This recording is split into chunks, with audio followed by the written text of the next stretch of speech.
এই ভিডিওতে আমি আপনাদেরকে বুস্ট বাক converter USB step up step down power supply module সম্পর্কে ধারণা দেওয়ার চেষ্টা করব এবং প্র্যাকটিক্যালি এর আউটপুট ভোল্টেজ কীরকম আসে সেটিও আপনাদেরকে দেখাবো। এই মডিউল দিয়ে আপনারা কি কাজ করতে পারেন সে সকল কিছুই এই ভিডিওতে বলা হবে, তাই সম্পূর্ণ ভিডিওটি অবশ্যই দেখবেন, এতে আপনার অনেক সুবিধা হবে। মডিউলটি দেখতে সুন্দর এবং এর কাজও অনেক ভালো। এই মডিউলের সাহায্যে আপনি ভোল্টেজ স্টেপ আপও করতে পারেন, স্টেপ ডাউনও করতে পারেন। আপনার যত ভোল্টেজের প্রয়োজন হবে শত ভোল্টেজেই সেট করা যায় এই মডিউল দিয়ে। মডিউলটি অনেক ছোট হওয়াতেও এখানে অনেক সিস্টেম দেওয়া আছে, যা সব সিস্টেমই অনেক সুবিধাজনক। যেমন এই মডিউলের আউটপুটে কত ভোল্টেজ বের হচ্ছে এটা এই মডিউলের এই ডিসপ্লেতে দেখা যায়। এছাড়াও এই মডিউলের ইনপুট কানেকশন দেওয়ার জন্য 3টি সিস্টেম করেছে তারা। আপনারা চাইলে এটা সরাসরি কোনো পাওয়ার ব্যাংক অথবা ইউএসবি টাইপ পোর্টে ব্যবহার করতে পারবেন। এরপর এখানে এই ভেরিয়েবল রেজিস্টার ঘুরিয়ে এখানে আউটপুট ইচ্ছামতো নিতে পারবেন। তবে এখানে কিছু সীমাবদ্ধতা আছে। আউটপুট মানে ইনপুট ভোল্টেজ কত দিলে আপনি কত আউটপুট ভোল্টেজ পাবেন, তো সে সকল ডিটেলস আমি স্ক্রিনে দিয়ে দিচ্ছি, দেখতে পাচ্ছেন এখানে। এছাড়াও এই মডিউলে আপনারা আরও 2 রকমভাবে ইনপুট ভোল্টেজ দিতে পারবেন। বি টাইপ কোনো চার্জারের মাধ্যমেও আপনারা এই মডিউলে ইনপুট ভোল্টেজ দিতে পারবেন, অথবা আপনারা যদি ম্যানুয়ালি দিতে চান মানে 2টি তার দিয়ে, সেটাও আপনারা এই মডিউলে দিতে পারবেন। তো চলুন আমি আপনাদেরকে এই মডিউলের প্র্যাকটিক্যালি একটু আউটপুট ভোল্টেজ দেখাই। আর এখানে যে তারা ডিসপ্লে ব্যবহার করেছে, এই ডিসপ্লেতে মানে সঠিক ভোল্ট দেখায় কি দেখায় না সেটিও আপনাদেরকে পরীক্ষা করে দেখাই। তো তার আগে আপনারা যারা আমার চ্যানেলটি সাবস্ক্রাইব করেননি তারা চ্যানেলটি সাবস্ক্রাইব করে বেল নোটিফিকেশন অন করে দিয়ে রাখবেন, যাতে এইরকম ভিডিও আপনাদের কাছে সহজেই পৌঁছাতে পারে। আর যারা ইতিমধ্যে চ্যানেলটি সাবস্ক্রাইব করে ফেলেছেন, থ্যাংক ইউ সো মাচ। সবাই ভিডিওতে লাইক দিবেন, কমেন্ট করবেন। আচ্ছা, তো আমার হাতে দেখতে পাচ্ছেন একটি বি টাইপ চার্জার পিন। এই বি টাইপ চার্জার পিনের সাহায্যে এই মডিউলের ইনপুটে আমি 5 ভোল্টেজ প্রদান করব। যেহেতু এই ধরনের মোবাইল চার্জারের আউটপুট 5 থেকে 5.5 ভোল্টেজের মধ্যেই হয়ে থাকে। তো চার্জারটি আমি মডিউলের ইনপুটে লাগিয়ে দিলাম। এখানে দেখতে পাচ্ছেন মডিউলের ডিসপ্লেতে শো করছে 5.1 ভোল্টেজ। যদিও মডিউলের ভেরিয়েবল রেজিস্টার কত ভোল্টেজে সেট করা আছে সেটি আমি এখনও জানি না। তো এই ভেরিয়েবল রেজিস্টার এখানে যদি ঘোরানো হয় তাহলে প্রয়োজন মতো ভোল্টেজ আউটপুটে নেওয়া যাবে। আচ্ছা, তো চলুন এই মডিউলের এখন আউটপুট ভোল্টেজ চেক করা যাক, আসলেও কি মডিউলের সঠিক আউটপুট ভোল্টেজ এই মডিউলের ডিসপ্লেতে দেখায় কি না। আর এই মডিউলের আউটপুট ভোল্টেজ আসলেও কি স্টেপ আপ এবং স্টেপ ডাউন হয় সেটিও পরীক্ষা করে দেখি। আচ্ছা, তো মডিউলের আউটপুটে এখানে একটি কানেক্টর আছে। এই কানেক্টরের এই স্ক্রুগুলো আমি একটু খুলে নিই, যাতে এখানে খুব সহজেই মাল্টিমিটারের নেগেটিভ এবং পজিটিভ প্রব খুব সহজে এখানে লাগিয়ে দেওয়া যায়। আচ্ছা, তো দেখতে পাচ্ছেন এখানে মাল্টিমিটারের 2টি প্রব আমি এই মডিউলের আউটপুট সকেটের সঙ্গে লাগিয়ে দিয়েছি।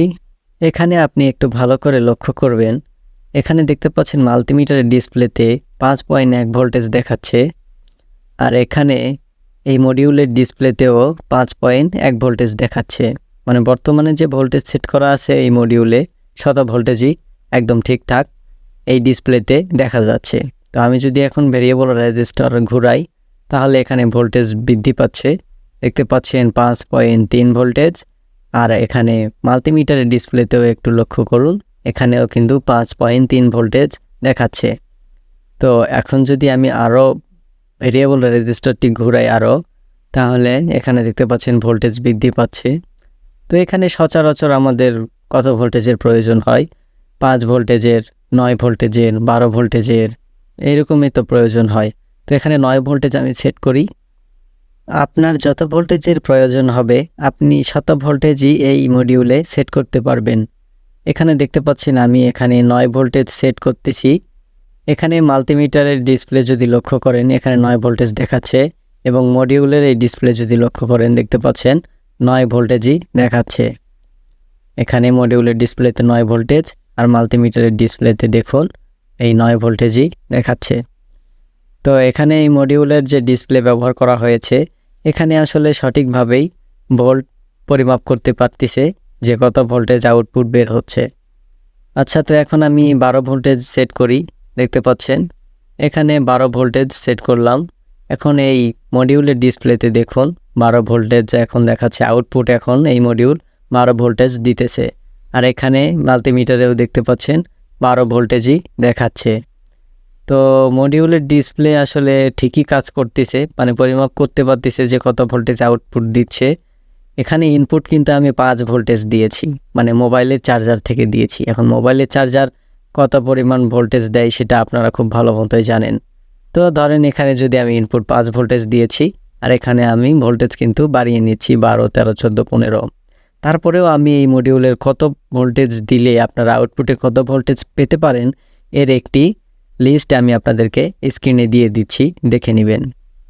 আচ্ছা, তো এর ভোল্টেজ আপ তো করে দেখলাম, এখন এর ভোল্টেজ স্টেপ ডাউন করে দেখি আসলে ডাউন হয় কি না। আচ্ছা, তো সর্বপ্রথমে এখানে ছিল 5 ভোল্টেজ, 5.1 ভোল্টেজ। তো প্রথমে আমি এখানে 5 ভোল্টেজ করে নিলাম, দেখতে পাচ্ছেন। ধরেন মোবাইলের চার্জার এখন ইনপুট 5 দিয়েছি, আউটপুটেও 5 পাচ্ছি। তো সেই অনুযায়ী এখন ভোল্টেজ স্টেপ ডাউন করে দেখব। তো এখন ভেরিয়েবল রেজিস্টারটি ঘুরিয়ে দেখব, উল্টা দিকে ঘোরাচ্ছি, দেখতে পাচ্ছেন এখানে ভোল্টেজটি কমে যাচ্ছে। আসলে এখানে স্টেপ ডাউনও হচ্ছে। তো আমি এটা এখন 3 ভোল্টেজে সেট করে দেখব যে এখানে আউটপুট 3 ভোল্টেজ সঠিকভাবে পাওয়া যায় কি না।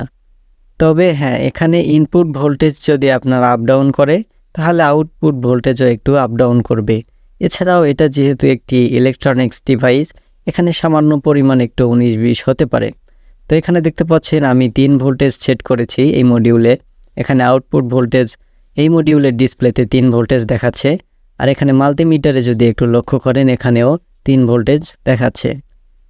তো এখানে এই মডিউল দিয়ে স্টেপ ডাউনও আপনারা খুব সহজেই করে নিতে পারবেন।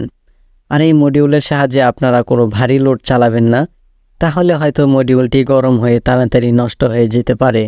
এই মডিউলটি দিয়ে আপনারা একটি ছোট পাওয়ার সাপ্লাই বানিয়ে নিতে পারবেন, আর সেই পাওয়ার সাপ্লাইটি আপনার অনেক কাজেই আসবে। তবে এখানে আপনি এই পাওয়ার সাপ্লাইয়ে শুধু ভোল্টেজ আপ ডাউন করতে পারবেন, এখানে অ্যাম্পিয়ার আপনি আপ ডাউন করতে পারবেন না। এছাড়াও এই মডিউলের সাহায্যে আপনারা ওয়াইফাই মিনি ইউপিএস তৈরি করতে পারবেন, আরও অনেক কাজেই ব্যবহার করতে পারবেন। এই মডিউলের আরেকটি সুবিধা দিক হচ্ছে এখানে যে একটি সুইচ দেখতে পাচ্ছেন এই মডিউলে দেওয়া আছে। এই সুইচে যদি আপনি একবার প্রেস করেন তাহলে এখানে আউটপুট ভোল্টেজ অফ হয়ে যাবে, মানে এই সুইচটি দিয়ে আপনি খুব সহজেই আউটপুট ভোল্টেজ অন এবং অফ করিয়ে নিতে পারবেন। এখানে দেখতে পাচ্ছেন আউটপুট ভোল্টেজ কিন্তু আর বের হচ্ছে না। তো এখানে যদি আমি আরেকবার প্রেস করি তাহলে এখানে দেখতে পাচ্ছেন আউটপুট ভোল্টেজ আবার চলে এসেছে।